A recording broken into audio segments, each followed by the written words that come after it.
অনেককে আপনি সময় বাড়িয়ে দিয়েছেন। কেউ আপনাকে চা খাইয়েছে, সময় দিয়েছেন। কেউ আপনার সাথে ওকালতি করেন, কোর্টের বারান্দায় ঘুরেছে, সময় দিয়েছেন।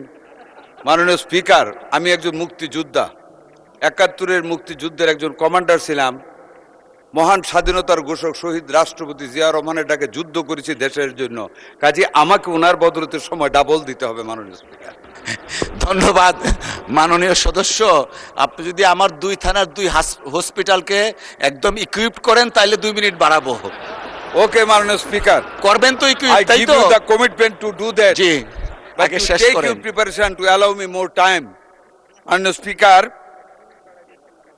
ফেসিবাদ ও ফেসিবাদের দূষরদের সকল ষড়যন্ত্রকে তুচ্ছ জ্ঞান করে অনুরাগের প্রাবল্যে দেশের প্রতি মমত্ববোধ এবং ভালোবাসার টানে আমাদের আজকে প্রধানমন্ত্রী, বাংলাদেশ জাতীয়তাবাদী দলের চেয়ারপারসন, শহীদ রাষ্ট্রপতি, স্বাধীনতার ঘোষক জিয়া রহমান এবং সাবেক প্রধানমন্ত্রী বেগম খালেদা জিয়ার সুযোগ্য সন্তান তারেক রহমান অনুরাগের প্রাবল্যে সকল বাধাকে তুচ্ছ জ্ঞান করে বাংলার জমিনে পা রেখেছিলেন 25/12/2025।